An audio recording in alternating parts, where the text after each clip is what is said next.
Yoko, here!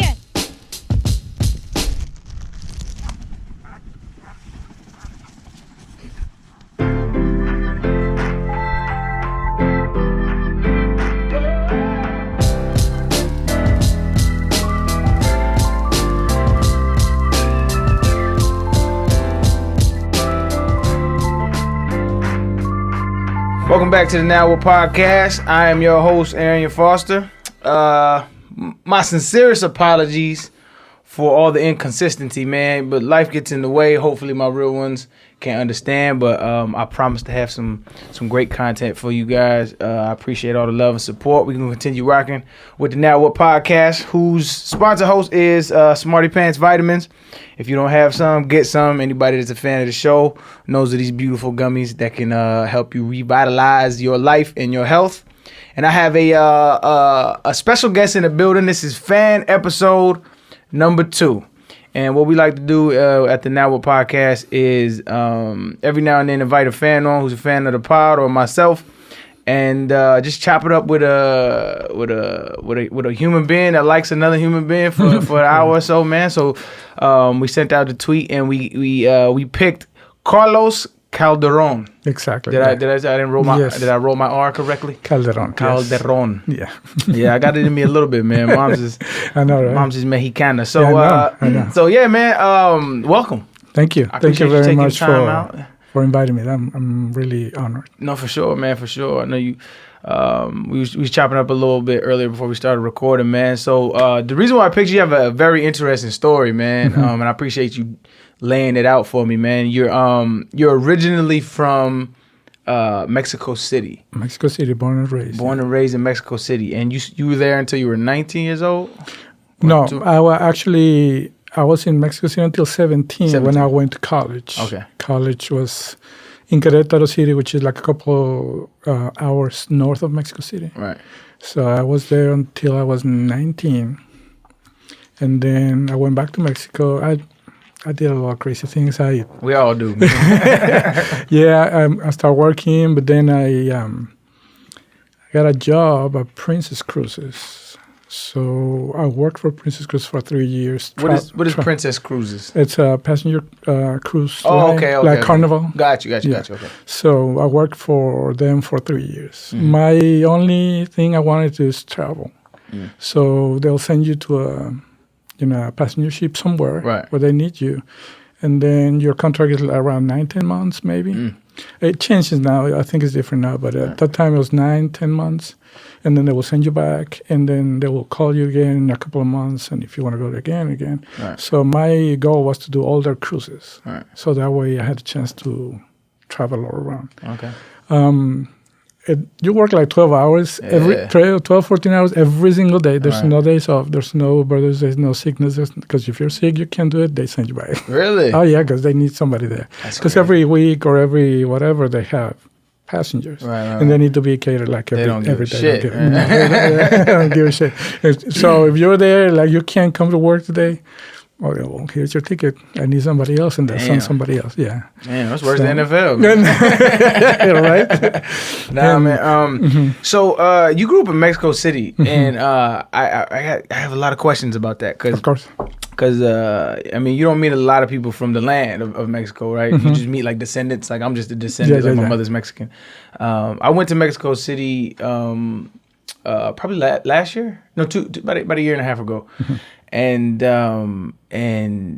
it was an interesting experience, man, because you hear about Mexico and you read about Mexico, and then when you actually go there, it's a different place, man. Yes. It's a totally different place. And my experience was, it was like they kept us in this little pocket, but we ventured out. And we ventured out. We went to go see the pyramids. Okay. And I just remember driving there and just miles and miles of like slums, of like pure like poverty, and seeing that just really changes your perspective, because I grew up in poverty as well, but when you see it to that extent, it kind of puts a different spin on what poverty is. I mean, what was your experience like growing up? Fortunately, my parents were educated. Like I was telling you before, my mom was an accountant, my dad was an architect. So we were okay. We're living in the city. And if you in the cities are like a regular city. I still have people that ask me if they have computers or if they have. So of course it's a regular, so we were okay. We were not rich, but we didn't need anything. Right. So, but the problem with Mexico was that everything was centralized. Yeah. So there's like 25 million people in that city. In that city alone. Yeah, it's crazy. Yeah. And the thing is that because of that, people will come. Right. And come and won't stop. So the city started growing and growing. And Mexicans are notorious for having lots of kids. Yeah. I mean, I can attest to that. My sperm is very fertile, man. I think I get that from my mother's side. That's how we're gonna get our territory back. Right. Go here and we reproduce. That's all. Eventually, overpopulate the globe, right? Man. So I mean, not everybody has the opportunity. So of course, poverty is.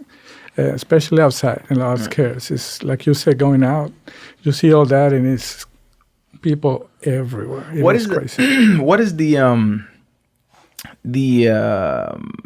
perception of Americans growing up in Mexico? To be honest. Yeah, please be honest. Well, people have all this idea that is the land of opportunity. People are rich. People, you can do whatever, and. People see that as an opportunity, but what a lot of people don't know is the people who are okay over there, they don't even want to come here. Because they're okay. So they don't need to leave the country, because that's hard, just to leave your country and go somewhere else.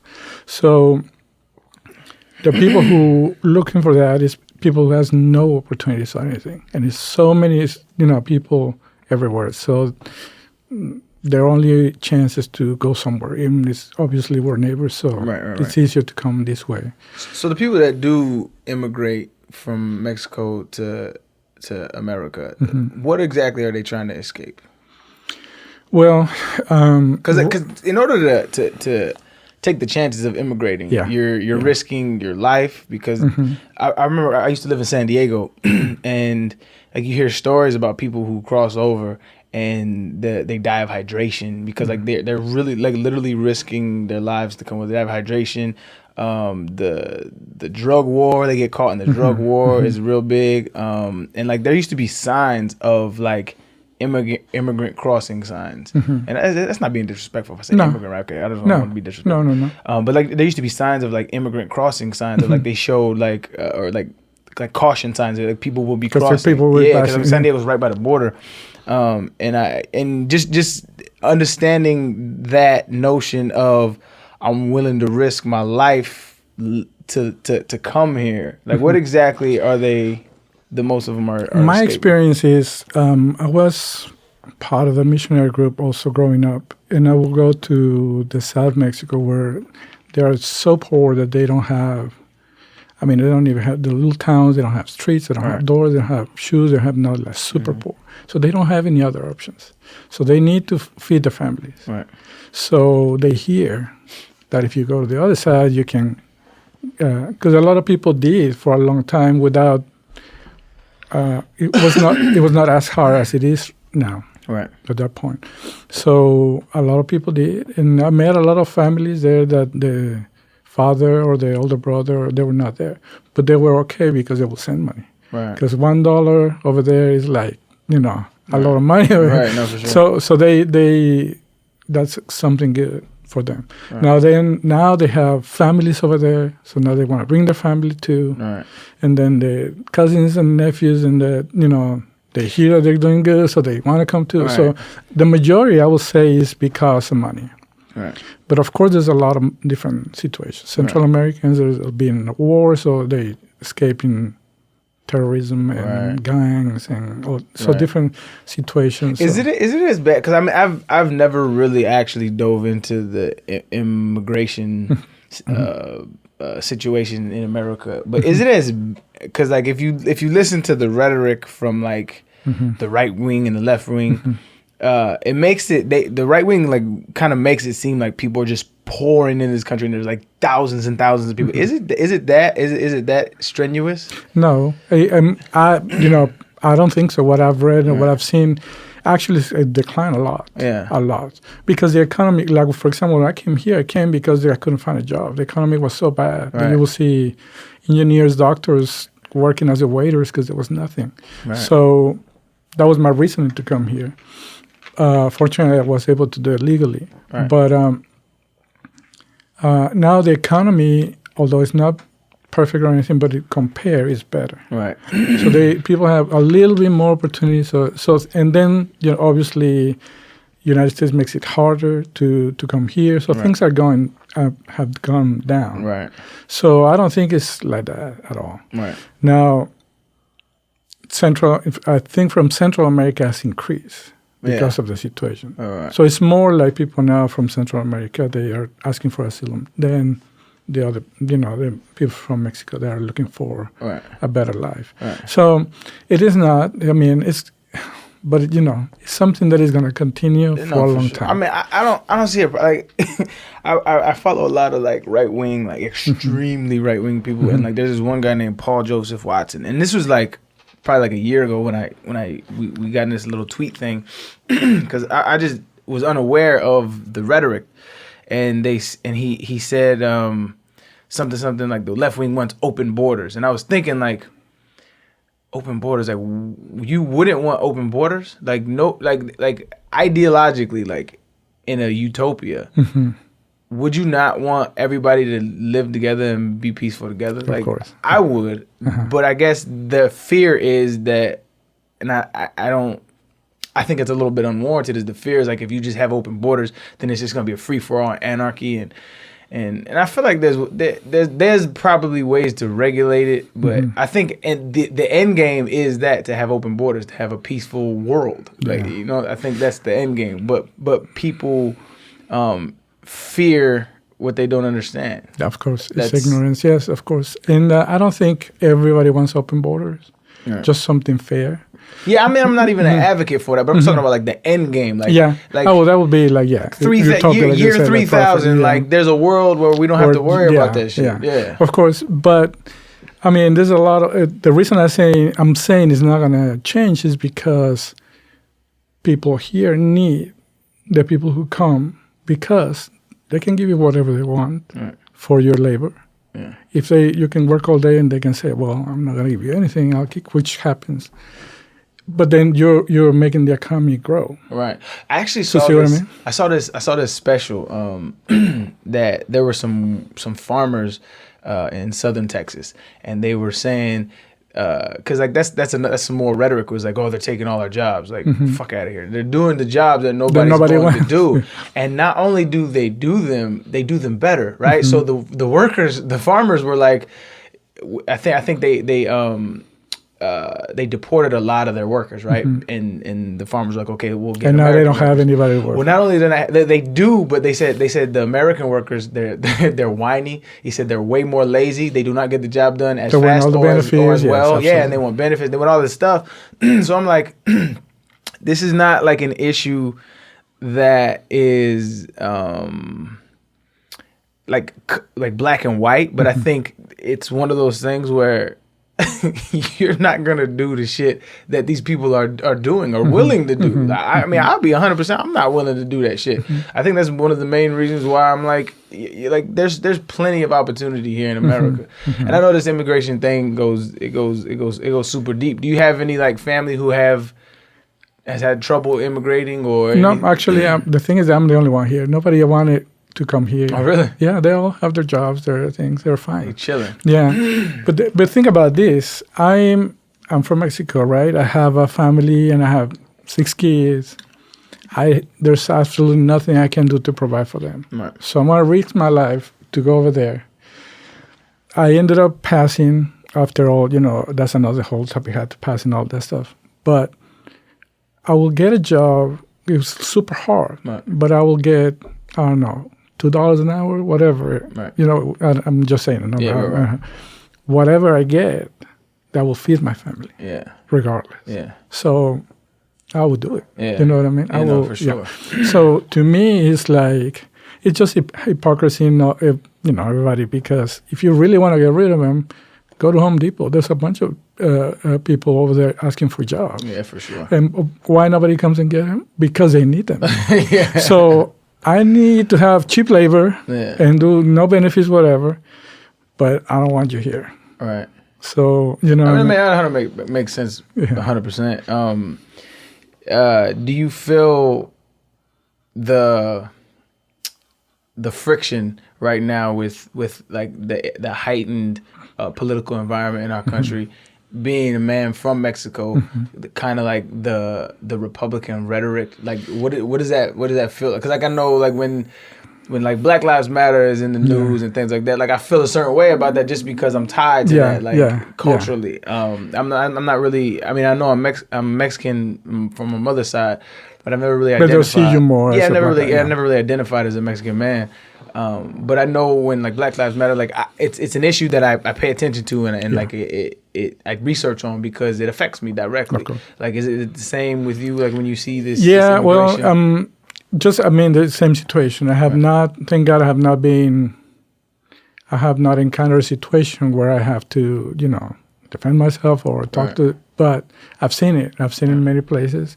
I work at a school that is a public school, so it's 99% of the kids are on free lunch because of their economic level. I was on free lunch, man. Yeah. So, I mean, all these people, I've talked to the parents. They're so afraid, with all the things that are happening. The kids come to school thinking that they're just going to come and get them. I mean, obviously they hear things and they're not exactly informed how things work. So, also, conversations with, other people that are supportive of the president, their system, and all that. Right. It's really. Have you felt any like kind of like defend or? No. Have you felt that like? I hate to call it because it's such a overly used word nowadays. But have you felt racism in heightened since Trump took office? Not personally. I've seen it, but not personally. Right. Yeah, well, actually, that's a good thing. Actually, I felt it more when I came here. When I came here, we went to a couple of friends. All of us from Mexico came to teach. Same situation. Did you come straight to Houston? This was your first. Okay. Yes, I came here for an interview, and I had 3 days to say yes to the job and find an apartment and then leave. Oh, man. And then I came back when my visa was ready. How did you? So like, how does that work actually? So like, when you go through, I guess the immigration office, do they say, okay, you get to pick what city you want to, or no? How does that go? This is specifically Houston, actually Region 4, which is Region 4 is they regulate the districts around. So all the districts are in regions. Okay. And Region 4 is the headquarters, and they help all those districts in that region. So Region 4 needed bilingual teachers. So they went to Mexico. I actually respond to an ad. I went to the talk. They explained what was the situation or whatever, if I wanted to do it or not. Right. So then I came here just with a tourist visa. I came here to a job fair. They took me to Region 4, took us to different schools in different districts. I went to Humble, I went to Aldin, I went to Conroe, I went to Alief.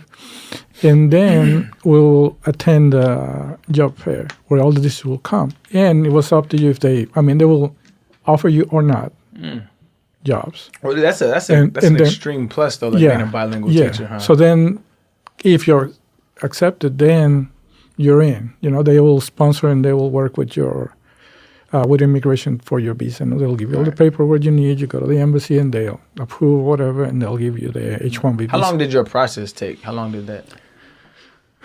It took, I remember, it took a couple of months. Really? But because I had a sponsor. Oh, okay. That's pretty quick. I heard it was pretty quick. Yeah. Well, but that's just my working visa. Right. When I applied for my residency, it took about 8 years and about $20,000. Oh, wow. I mean, it's 8 years. Amazing. Right. Yeah, that's... But I was fortunate enough to have the sponsorship. Right. Not everybody can do that. So does it like expedite the process if you already have like a working visa for residency? Yeah. Of course, they see that you've been here for a while, that you've been working, that you're paying your taxes, that you know, of course, you don't have criminal record, whatever, all this, and then of course you go through the process, but you need to get a lawyer, and then I mean, it costs a lot of money. Yeah, for sure. Oh my God. Ballpark, how much does it cost? I don't want to get too personal, but how much does it cost? Like, well, for me, it was a little different because the lawyer left me cold. Really? Yeah, and so I had to. You want to call him out? Say his name. Fuck that dude. It was a woman, actually. Okay. But so I had to reopen my case. Have to try to find my papers. It was messy. Mess. But it cost me about $20,000. Yeah. Man. So damn, well, that's a. I see. I didn't know this. I don't know any of this. I haven't really looked into the situation like that. But when you talk about people trying to escape a better life, that's what America was built on. America was built on immigrants, and when you want to escape and try to get a better life, it costs you $20,000. That's of course who has $20,000 or who has the time to hire a lawyer and the money to do that. That's crazy, man. So obviously, and that was my case was not typical though. Right. So it's a little different. To be honest, I don't know at this point how it is. It's probably worse. That's what it was. It was like 30 years ago. 25 years ago. Yeah. I mean, so you're right. I know it's a tough issue because obviously you can't have open borders. You want to have a peaceful world that we live in, but like there is rules and regulations. It's a tough. Well, where do you stand on like immigration policy? Well, I mean, it's just I think so you need all these workers. All right. It's just about the money, of course. Of course. So you need all these people. So they like to frame it like it's about crime and it's about this and this, but it's not. I mean, how many millions of people come here? Maybe 1%. Well, as in anywhere where there's a bunch 100%. Of people, obviously some. I actually saw this. I saw this stat, and it said that because they use like the crime aspect of it, like MS-13 and all of this bullshit. But I think MS-13 accounted for like 0.002 of the murders in America. Like, you know what I'm saying? Like, hamburgers kill more people than MS-13. We should regulate those. Yeah. Right? Well, I've been working 25 years in education. How many families and kids I know, and millions of people that don't, that they're really regular people that just want a better life. It's virtue signaling at its finest, and this country is great at that. It's great at that. So it depends on what is convenient for me. Right. So if it's convenient for me to say that these people are murderers, of course. I mean, so where do you actually stand? Like, so because like you're an American citizen now, so like you can vote and things. I'm a resident, not. So how does that work? I'm completely ignorant about this. It's like having a green card. It's not a green card anymore, but it's a residency. Okay. So I pay my tax. I'm legally here and all that, but I cannot vote. Is there a time limit on it, or you could be here for the rest of your life? No, I've been here like all this time. No, I'm saying, can you be here for the rest of your life? Yeah, you could. You could. Of course, it's better to have a double nationality. That's what I want. Dual citizenship. So become American. And is that a whole nother process? Oh yes, of course. Yeah, another $20,000. Well, for entrance, they ask you for like $2,000 just for the application. Oh God. So that's one of the reasons I'm still in the process. Yeah, no, because you know, and then of course is questionnaires and things, paperwork, all that, and then of course a test and all that. I mean, I just need a test that probably that nobody 90% of Americans couldn't pass. Well, if they ask me if we have TVs and computers in Mexico.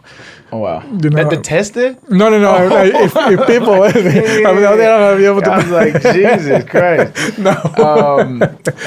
That's insane to me, man. It's so hard to picture that, and like you really understand how fortunate all of us American-born citizens are, because this is like the land of opportunity. There's so much innovation here. There's so much. The technology comes from here, and who knows what's gonna happen in the future, because we don't push science like say a China or something like that. So the future is probably gonna be there, but for right now, this is a beautiful place to live, and I'm extremely grateful, man. And it's one of the still, I mean, America's been great for a long time. Yeah, no, for sure. 100%. I hate that goddamn slogan, "Make America Great." Oh my God, it's the stupidest shit ever. Well, okay, for me, it's like it will be greater, or it'd be great if I have what I want. like that's what he wants. You know what I mean? Oh, of course. That's what, Well, it's just an empty statement. Yeah. It doesn't mean anything. So if you want to make America great again, like the implications of that are telling, right? So, okay, again, words have usages and you have to use them correctly. Again, what era are you talking about? What era do you want to go? When was like back this great? I know you don't want to go back to the Obama era. Everybody, all of you right wing Trump lovers hate that Obama era. So you want to go back to the Bush era, one of the worst economic collapses since the Great Depression. Or even worse, going back. Like, keep going back. It's never been greater than it has been today. So it's an empty slogan that just incites ignorance. Well, ignorance is it's all that found on based on calling those people that are ignorant of that. So I mean, ignorant is not a bad word to me. No. It has a negative connotation, but it just means lack of knowledge, Uh-huh. right? And so, like, it's just it just incites a lack of understanding of the history of this country. Like, you don't want to go back to the 50s or the 60s or the 70s or the 80s or the 90s. Like, this is the best it's been. The murder rate is the lowest. The crime rate is the lowest. The economy is great. Like, and it's been on the upswing for years. But you just need to travel a little bit. You just said that you went to Mexico City and you saw all this. Right. I mean, it doesn't make you appreciate everything that we have here. Yeah. I mean, it's like if you travel, you see that there's a lot of great things in so many places too. But in general, you have a lot of great. I think the big issue is a lot of us spend a lot of our lives online. A lot of our time online, and you go on Facebook and you go on Twitter and you go on Instagram and you see these stories and because there's so many stories like this on your feed, you feel like this just crazy out here. But then you walk outside, like it's a pretty good place to live, and it's not as bad as you're kind of making it out in your head. The internet has been a beautiful kind of addition to it brings a lot of thoughts and ideas together, good and bad, but just focused on the good ones, man. I mean, while we're on the subject of internet and we talk about China, you were a biochemical engineer. You got a bachelor's in biochemical engineering. What is that? Well, biochemical process. Basically, it could be several things, but I specialize in food. Okay. In the food industry. So because when we talk about biology, it's just like life, right? Yeah, like so that. How it will affect the food process? How will affect your body? Okay. And and all this transformation, chemical transformation in your body. So that's basically you can work on a company that makes products like whatever, Kellogg's, for example. Right. And you will try to make the process the best that can be for the human being. So that's the idea, you know. So, of course, it's a little ideological because then you go to the companies, it changes a little bit. But quality control, process, all that, that's what I study. So, and how all that affects you. Right. But I think I work at, I said, okay, say the names, Nabisco. Yeah. Nabisco. So you take food, or you research how food interacts with our body. I'm so enamored with science. Like it's the most amazing. Science, I love it, man. I'm a huge science advocate. I was watching a documentary actually the other day about like the processed food that we eat, and I was vegan for like 6 or 7 months. I tried it. I'm an advocate of a plant-based diet. I really am, but it's hard for me to do it because like we live in a society where there's so much meat is involved in every single meal. So how do you advise people to eat if you study the actual chemicals of the food that we intake? I think your body is your best indicator. Like a lot of people eat stuff and then you get sick. Like you have all these illnesses. So maybe you need to see what you're eating that is creating all these problems. Of course, genetics come into place too. But the more processed the things are, the more foreign for your body. So what is processed food? Processed food is basically you take this whatever food and you transform it in a way that can last for a while. And you have to inject chemicals in. if necessary. Right. Something it's that like makes preservatives, like preservatives, right. colors, different things. Like fructose to make like make it look appealing and that it tastes good and it was gonna last. Again, it's all about the money. So right. I want to have a product that can stay 5 months in the in the store, right. and people like it and buy it because it's good or tastes good, and that will give more revenue for me if I do all that. No, for sure. So I mean, these kind of techniques and preservatives are actually harming our bodies to the max. Absolutely. Because you're putting these things in your body, like, what is this? It's an interesting fact. Like, I wonder, like, because heart disease is our biggest killer. It's the number one killer in America. My mom and my dad. Do dogs and cats that live out in the wild, like, do they get heart attacks? Like, do lions get heart attacks? You know what I mean? Yeah. Well, probably not, because I really don't think, unless they eat something, but like an adrenaline shock or something like that. but other than that, like, it's hard for me to think of like an animal like, he's obese, an obese animal. You know what I mean? Like, no, because we're fucking up. Yeah, basically, we're fucking up. Not only we eat all that shit, right, but also we just sit all day on the computer, and we don't do anything. Yeah. So that's how that little combination. Yeah, so, for sure. Yeah. So to be a biochemical engineer, you have to be heavy in math, chemistry, biology. So, what math are you fluent in? I mean, because there's like several different disciplines of math, right? Well, when I studied was an engineer level math. What I'm doing right now is obviously with young kids is it's more like the constructivism. I don't know if you're familiar with constructivism math, which is it needs to make sense to you to understand it, to solve it. Okay. So is this like a new technique? Actually, it's not new. It's taking more and more right now. Okay.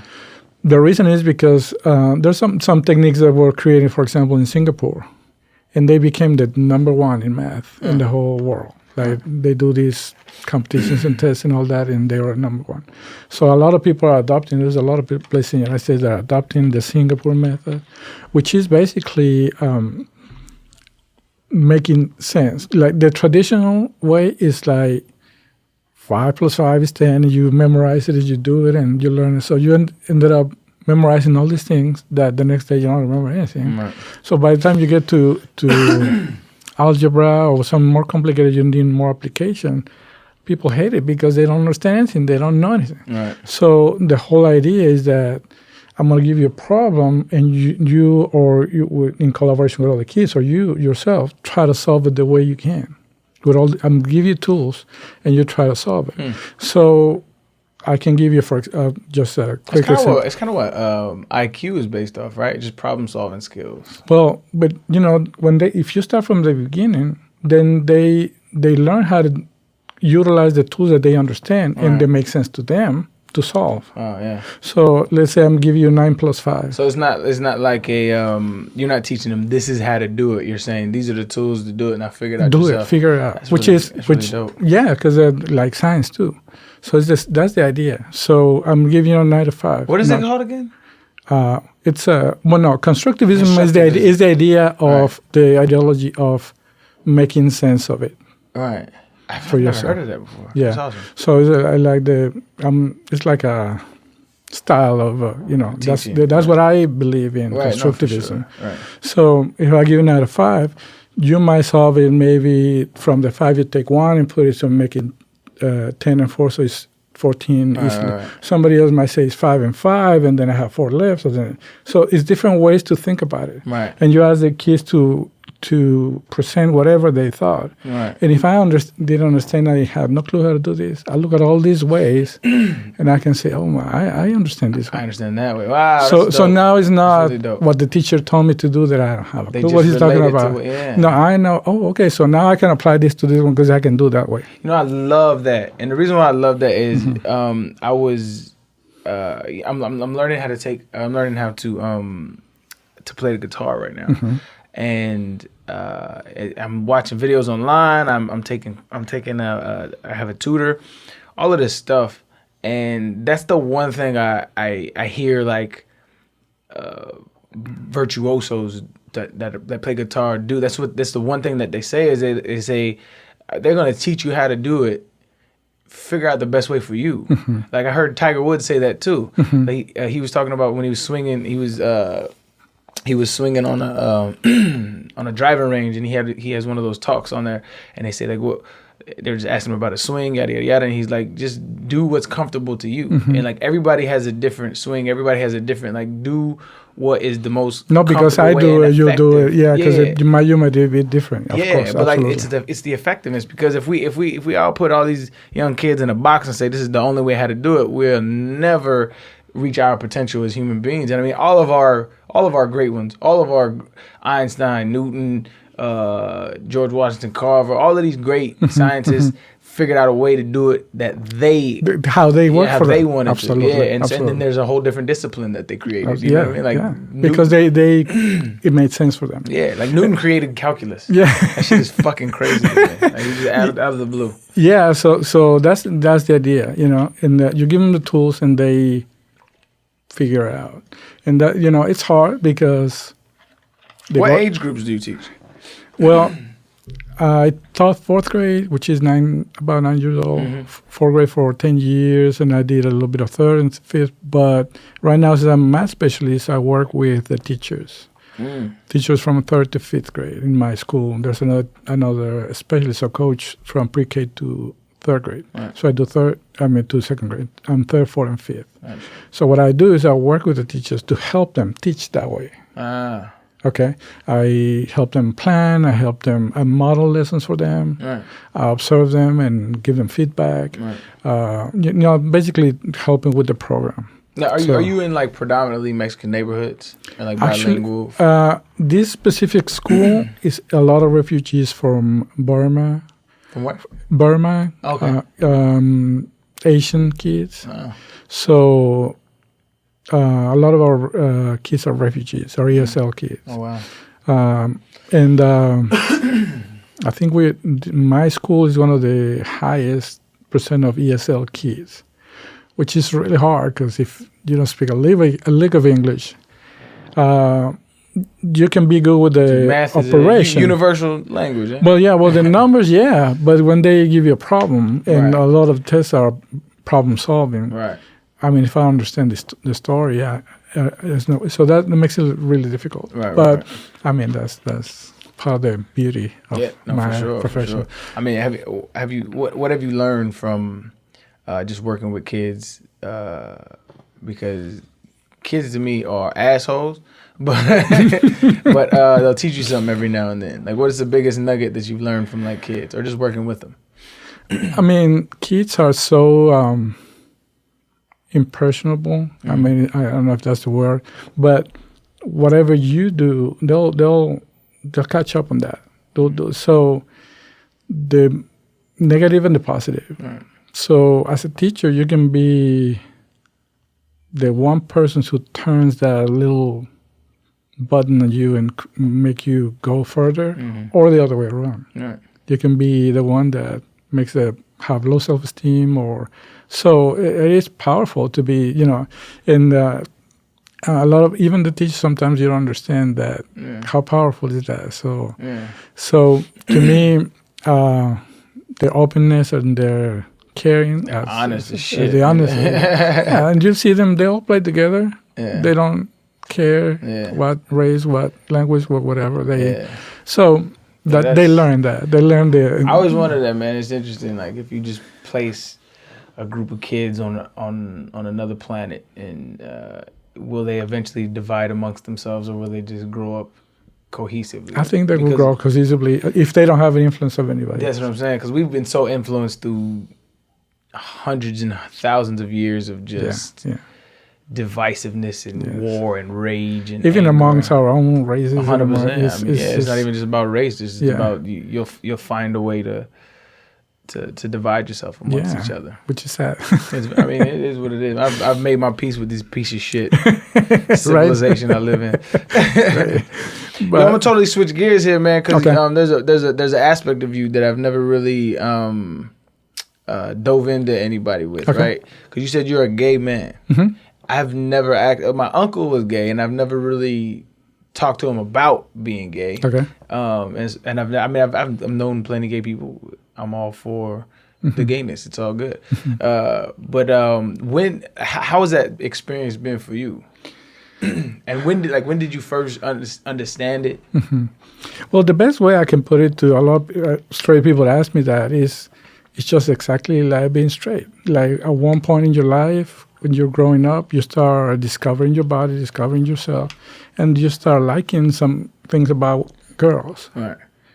And it's exactly the same thing with a gay person. You realize that even though these guys like this girl, I'm more attractive to the same sex. Right.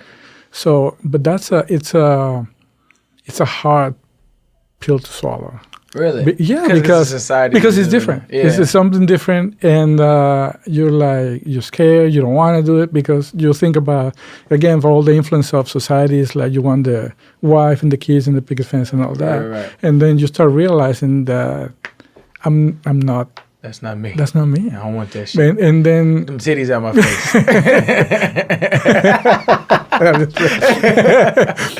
So that a lot of people struggle with that. Mm-hmm. A lot, especially so you for never pressure. had like any internal struggles. You were just like, I understand that. No. You have internal struggles, of course. Yes, I had girlfriends and just exploring, trying to figure out. So you knew at a young age, you were like, I know I'm attracted to men, but I'm gonna just try to do the girl thing because everybody's doing the girl thing. Well, because you want to be sure that you want to be like everybody else. Right. Especially at a young age, you just want to be like everybody else. You don't want to be the different one. Right. So you start talking to girls, but then you got to a point that I was like, what the hell am I doing? This is not what I want. Fuck this shit. Just titties at my face. I'm telling you. So you start exploring, obviously, and what makes you more comfortable and more happy. But, and it's a very different for everybody. Right. My own experience, you struggle because you don't want people to know, my brothers to know, my parents to know. And my struggle was not, my parents were not, they knew they were okay with that. But when did you tell them?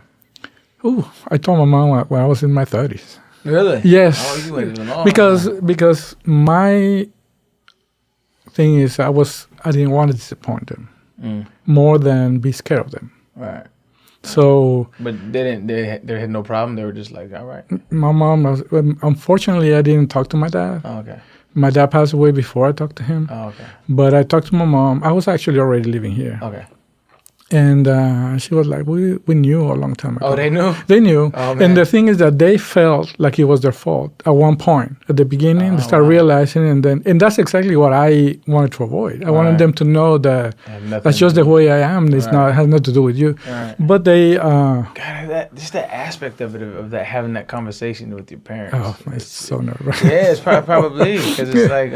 And, unfortunately for a lot of people means... being kicked out of the house, dishonored. Yeah. I had a relationship for 9 years. My boyfriend got sick with colon cancer. Right. And when he found out he had surgery, he called his dad, and the first thing his dad said is, like, that's what you get for choosing what you choose. Wow. That was so hard. Holy shit. What a piece of shit. A pastor, of course. Oh, of course he's a pastor. Of course he's a fucking pastor, man. God Baptist damn. pastor, yeah. From Oklahoma. A gay man passes from colon cancer, and your piece of shit says that's what you... That's insane to me. When he was diagnosed, he lasted 6 years, almost 7 years. But he was 30 at that time. 30? Yeah. Jesus. So anyways, it's a different experience for all of us. No, for sure. One thing, I guess, I hate to say that, but unfortunately, I'm not too feminine so people don't ask me though, or they don't. Yeah, actually, some people don't. Actually, people don't even believe me sometimes. Yeah, you don't strike me like as a gay man. Like I can't. So, yeah, you don't have a lot of feminine qualities. My friend said I'm the straightest gay guy. Straightest gay guy. So it's normal for like for gay men to be kind of more flamboyant. I don't know. And that's the thing. No. It's not. It's a whole range. Right. From people that are, I guess like me, all the way to super feminine, or they want to be a woman or whatever. So is it like because I mean, tell me if I'm getting too disrespectful. I'm just asking questions. No. Ask. Dude, like, people need to know. You're probably like the first. Yeah, I think you're the first gay man I've ever had an open conversation with about. This never came across my table. But so like when you're looking at a potential mate, like, are you more attracted to like the feminine type or like the masculine type?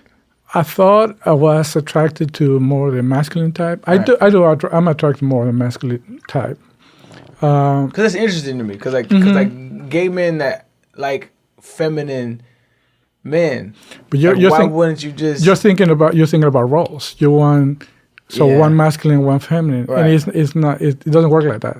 I mean, people still. Yes, it doesn't because gender roles are still a big thing in our society. So I would think, I mean, the relationships I've seen, it's all anecdotal, but the relationships I've seen that were gay is usually, even in women, like gay women, there's like one masculine and one feminine. And the thing is that I'm not saying it's not possible, or maybe the majority are that, but there's not necessarily.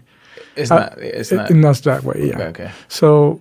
Like you could be masculine and the other one can be feminine, and the feminine guy could be the husband if you want to put a role, and the other one could be the wife if you want to put a role. Right. Just what I mean, it really doesn't correlate. It doesn't matter. Right. So yeah, I'm more attractive to more masculine guys. I mean, I'm not, and I also don't want to be disrespectful. I'm not attracted to somebody who's too flamboyant.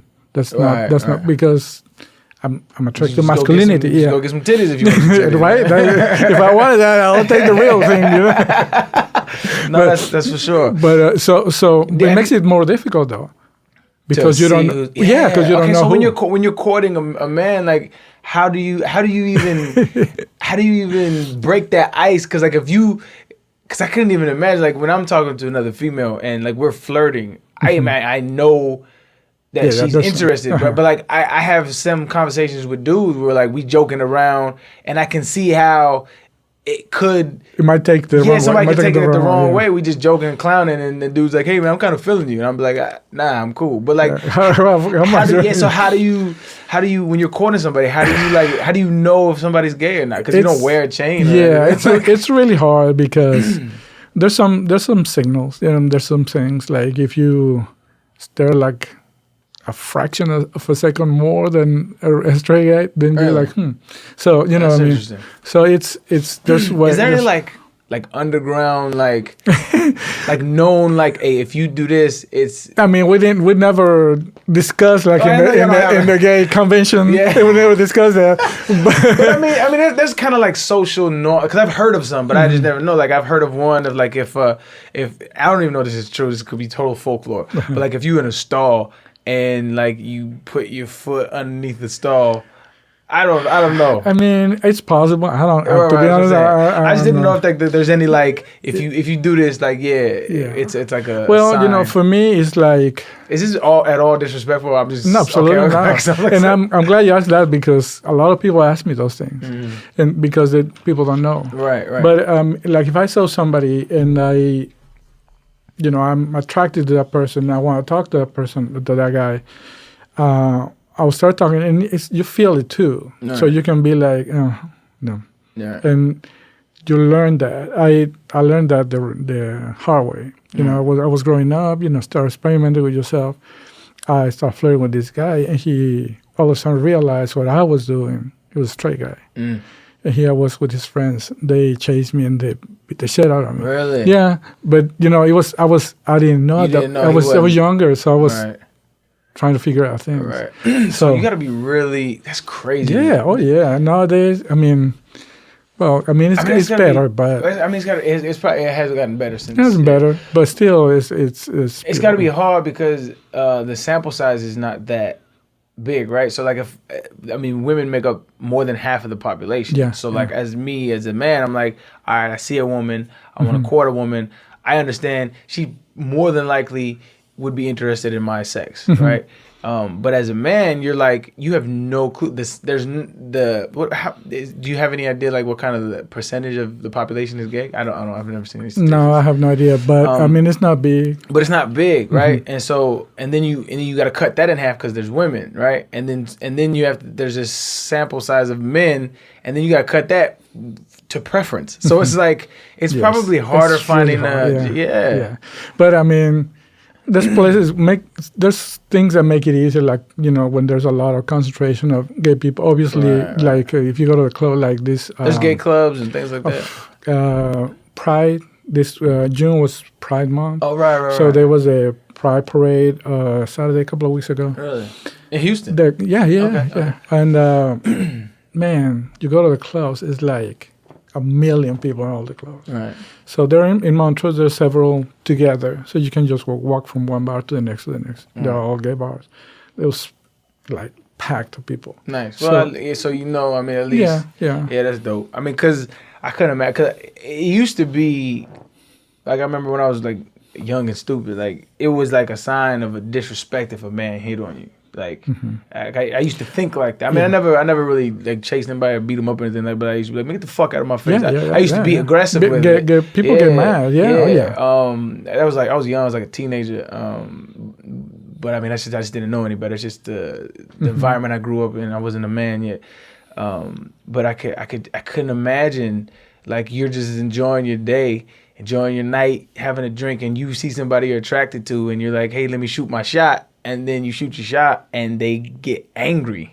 Oh yeah, it can be very dangerous. Yeah. People get killed. Yeah, and absolutely. It's a threat. Because I mean, if I shoot my shot at a woman, like she's not going to kill me. Yeah, you know what I mean? She will be like, I'm not attracted or whatever. That's it. Get away. That's the worst it's gonna be. So it also depends on what the other person's education is, or the environment, or whatever they grew up with. So you know, like my boyfriend.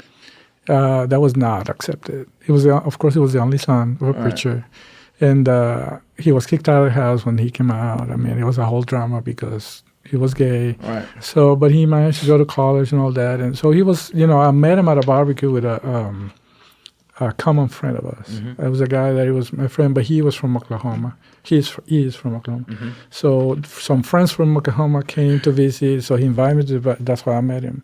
So he ended up moving with me. And that's how I met him. Right.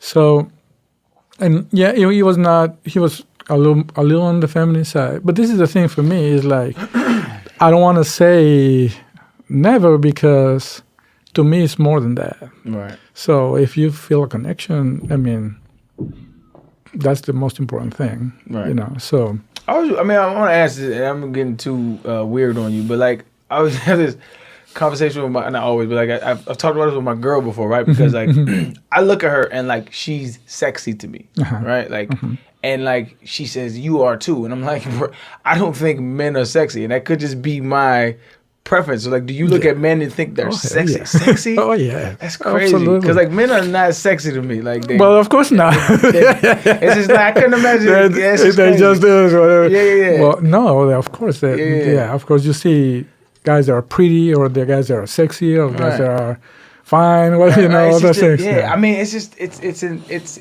so intriguing to me that the wiring of our brain, because in your head, like men are sexy. In my head, it's repulsive to think of men as sexy. Absolutely. But it's that's just so interesting to me. Like it's really interesting to me because it's like you don't have any control of your hard wiring in your brain. And that's what a lot of people don't understand. Right. They think it's a choice. Right. Who in their right mind will choose to go against the rules in society, get beaten or even killed? Did you say you were like a missionary or something? What did you say? I did.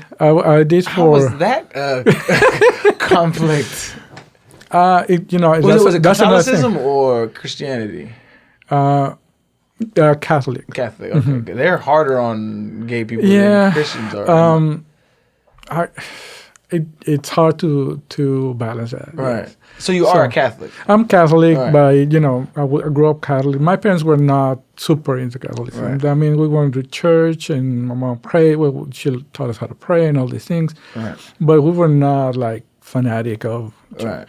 I found a group within the church, I've always been like curious and wanted to do things or whatever. Right. And this group will collect things and bring it to the slums and people who needed it and did stuff like that. So I joined the group, and eventually I joined the group that they went to Guerrero, which is in the south of Mexico. They the whole year they will collect items and things for them, and they will travel over there, and then we'll help them. And they will.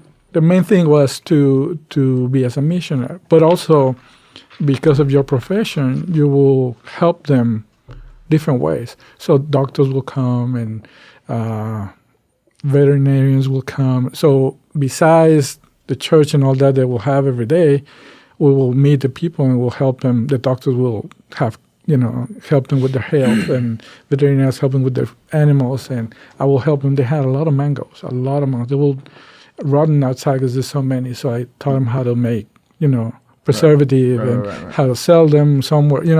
Each of us will have a role according to our profession, even though it was all linked to religion. And it helped me find my understanding of religion and spiritualism and all those things. So I'm not attached to a church per se, because a church are run by men with all their faults. No, 100%. I think this is just my own little conspiracy theory. I think that 100, 200, 300 years from now, that the majority of the populace will be atheists. And this is why I say it. Because if you look back in our history, we were an extremely religious society. And like now the big thing, I talk to so many people and they see it online. It was like everybody will say, I'm not religious, I'm spiritual, I'm not religious. And I think it's just transitioning now, because it's so hard to believe the shit that's in the Bible. It's so hard to believe the shit that the pastor says. It's so hard to believe. It's really like you have to take a huge leap of faith. And not only that, our knowledge of the world is growing exponentially with science and computers and technology, that if you believe that there was a worldwide flood, like, you're an outlier. If you believe that there can be snakes that are talking, like, you're an outlier, right? Yeah. So like this shit is all gonna start becoming folklore, and sooner or later, like our civilization will be filled with people who are just critical thinking human beings. Yeah. What kind of? And I mean, it's possible. I mean, I believe in God. I'm just not attached to a church. I see. So because I see. The first thing they preach about love, but then as a gay man, except you, right? Or except you're immigrants, so maybe not. Yeah. So it doesn't make any sense. 100%. So all those things are like. I see what you're talking about, and that's why I say I think it's a growing thing, because I think I think like when you're growing up, that era didn't really have a lot of resources to really research their religion. You had to go to the library to research the historicity of religion, right? And so now you can just type online, which people are like, 2 seconds, you can read the Bible, you can read the documents of Josephus and all of this stuff, Tacitus. You can read these things and say, I don't know about all of this, man. And now you're like, well, I believe there's a God. I just don't believe in the whole religion thing. Yeah. And then sooner or later, people are gonna go from that to like, what is this God thing? Like, what is this? And they're going to start digging into that, because there's not a lot of evidence for that either. But it's just interesting to me how somebody could be religious and gay. Oh, there's a lot of people. Yeah, no, I've seen it. It's got to be the biggest cognitive dissonance ever. Well, but you have to again separate what people say, like the pastor says, right, to what you are, right, because it conflicts, obviously. 100%. So this is who I am. Yeah. So obviously, if God is all about love, He must love me. Yeah. He must not hate me for being this. I didn't choose, so He created me this way. So that's how I feel about being atheist. He created you that way. I didn't put these thoughts in my head. So if you want to hate me for that, blame his damn self. Right. But no, that's yeah, no, I get you. No, it's beautiful that say that you've accepted this, because there's people that struggle with it their entire lives, yes. man. Absolutely. I've seen so many people struggle with so many things, specifically religion. Yeah. Specifically religion. And that's why that's why like I prefaced it with like I don't want to be disrespectful, because it's like they're just questions that are just strictly curious, yes, but like I'm all for like I don't give a shit if you want to I don't care what you do, as long as you're good to people. I don't give a shit. Absolutely, we're all humans, man. But no, I'm happy that you found that peace, man, because that peace is important, man. A lot of people don't find that peace, man. No, I've seen a lot of people struggling to the point to their they either think about killing themselves or even kill themselves. Yeah, because it's a huge conflict, and mentally, emotionally, it's hard. So, for sure, man. Well, I think my parents, I'll have to give them credit. My parents were awesome. It's awesome that they accepted you. Yeah. Oh yeah. That's big for all you soon-to-be parents, man. It doesn't matter what your kids are, man. Just encourage it. Unless they're assholes, don't encourage that. Yeah. Well, dog, I appreciate you taking time out, man. Thank you, man. No, for sure, man. I know we didn't get to talk about football, which is probably why you're a fan of me in the first. But do you have any questions? Do you have any questions for me, man? I'll answer them if you. No, I mean, no, not really. I got you, man. It's all good. I love what you're doing. I love this. I've been following you for a while, of course, because I'm a big fan. No, thank you. I mean, it's all good. I talk a lot, so you probably don't have any questions. It's all good, man. So if you're a fan of the podcast, man, you know how we leave it every single time. We ask Jim Carrey to come on. We ask all of our guests to try to get Jim Carrey to come on for me, man. So if you could just look in the camera and try to get Jim Carrey, we're gonna put together a video and see if he can come fuck with me. Hey, Jim Carrey. Man, you need to come to visit Arian. This is awesome. It's an amazing talk, and you can be yourself and be good here. So we'll appreciate if you come. Much love, man. I appreciate it, man. If people want to follow you, they can follow you at, or do you want to be found? I don't know. No, that's fine. That's fine. It's, I'm out, so people know I work. For sure. At CAMACAL on IG and Snapchat, and then Facebook is Carlos Calderon. Yes. We're gonna find you, man. All right, man. We appreciate you coming on, dog. Thank you so much. I appreciate it. Much love.